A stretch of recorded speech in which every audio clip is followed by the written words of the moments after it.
গাজাতে যে গণহত্যা যেটা চলছে আমি বলি এই শতাব্দীর সবচেয়ে বড় নৃশংসতা চলছে এই গত 25 বছরের ভেতরে এটা, এবং এটা লাইভ দেখছেন আপনি।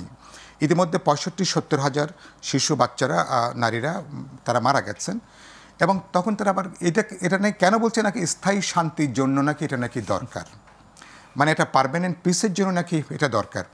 আমি মার্কেজের নিশ্চয়ই আপনার উপন্যাস পড়েছেন, দেখেছেন। মার্কেজের একটা বিখ্যাত চরিত্র, নায়কের বন্ধু বলছে তার বন্ধুটা মারা গেল, নায়কের বন্ধুটা হঠাৎ করে মারা গেল, তো নায়ক স্বগতোক্তি করছেন, my friend died without understanding his death.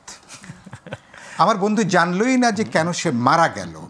তো গাজার যে এই যে হাজার হাজার মানুষের মারা যাওয়া, ইরান কেন আক্রান্ত হচ্ছে, সারা দুনিয়াব্যাপী এরা হামলাগুলো করছে গণতন্ত্রের নামে, শান্তির নামে হামলাগুলো করছে। তার এক ধরনের নাকি সামাজিক স্থিতি নাকি আঞ্চলিক স্থিতির জন্য। তো এদের মানবাধিকার হচ্ছে ডাবল স্ট্যান্ডার্ড। ফলে এরা বাংলাদেশ নিয়ে এখন যেটা একটা নতুন কনটেক্সটে যেটা বললাম, এরা তো এখানে কোনো কিছুই রাজনীতি নিরপেক্ষ নয়, পক্ষপাত দুষ্টতা আছে। এবং ইতিমধ্যে গত 10 মাসে যে সমস্ত ঘটনাগুলো সংগঠিত হয়েছে এগুলো গ্লোবাল মিডিয়াতে খুব সামান্যটাই কিন্তু এসছে, অনেকে গ্লোবাল সামান্যটা এসছে। আমি নিশ্চয়ই মনে করি তথ্য আকারে তো নিশ্চয়ই আমাদের মিডিয়া এখন আগের তুলনায় কিছুটা স্বাধীন, কিন্তু এটা নিশ্চয়ই আপনি জোর দিয়ে বলতে পারবেন না, আপনি মিডিয়ার একজন গুরুত্বপূর্ণ ব্যক্তিত্ব হিসাবে। আমরা মিডিয়ার মৌলিক চরিত্রের ক্ষেত্রে কিন্তু কোনো বড় পরিবর্তন কিন্তু হয়নি। আগে এক ধরনের বয়ান ছিল, এখন আরেক ধরনের বয়ান এখন আমাদেরকে শুনতে হচ্ছে। কটা মিডিয়া গত 10 মাসে যেসব ঘটনা অঘটন যেগুলো ঘটছে, যেগুলো জানা, যে সমস্ত কাহিনীগুলো ঘটছে, কটা মিডিয়া বুকের পাটা নিয়ে দাঁড়াতে পারছে, এগুলো প্রকাশ করছে। গণেশ উল্টে গেলে দেখবো হাজার হাজার ঘটনা সব কিন্তু বেরিয়ে আসেন। এখন যাদেরকে আমরা দেবতা বলে, যাদেরকে আমরা চিহ্ন করছি, দেবতাদের দেখা যাবে যে অনেকগুলো অপকর্মের ঘটনা মিডিয়াগুলো কিন্তু এই আপনারা মিডিয়া যারা এখন বাহবা দিচ্ছেন, যারা হাতাতালি দিচ্ছেন, যারা সকাল থেকে রাত যারা এখন স্তুতি তারা করছেন, আপনারা কিন্তু এদের নানা কাহিনী আপনারাই কিন্তু প্রকাশ করবেন। তার মানে এগুলোর দ্বিচারিতা, এক ধরনের ডাবল স্ট্যান্ড, আপনার পক্ষে গেলে এক ধরনের, আপনার বিপক্ষে গেলে আরেক ধরনের জন্য সংস্কৃতিটা পরিবর্তন করা যায়নি। আমি আশাবাদী হতে চাই এই অর্থে, এবারকার অভ্যুত্থান লক্ষ লক্ষ তরুণ যুবক নতুন প্রজন্মকে যেমন সচেতন করেছে, মানুষকে অনেক বেশি সচেতন করেছে।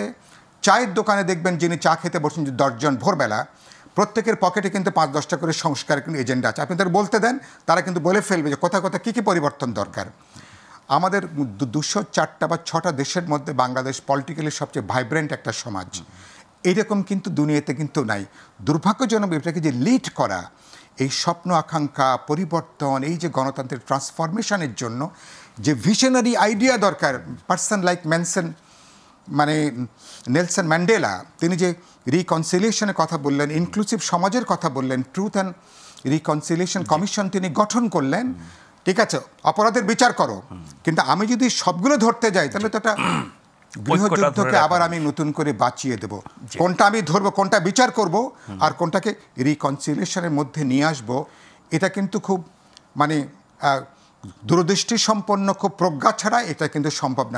উদাহরণ যেহেতু আছে, এই সরকারের সুযোগ ছিল এরকম অসাধারণ এরকম একটা প্রজ্ঞা দূরদর্শিতা নিয়ে অপরাধের বিচার, এ ব্যাপারে কোনো ছাড় নেই, কিন্তু বাকি জনসমাজকে আপনি আস্থার মধ্যে নেবেন, একটা বহুত্ববাদী ইনক্লুসিভ সমাজের মধ্যে, একটা গণতান্ত্রিক পরিসরের মধ্যে সাম্য, যেটা আমরা বলেছি এবার তারা খুব জোর দিয়ে নিয়ে আসছে সংস্কারের মধ্যে, সাম্য, মানবিক মর্যাদা, সামাজিক ন্যায় বিচার, যেটা আমাদের বলার মধ্যে ছিল।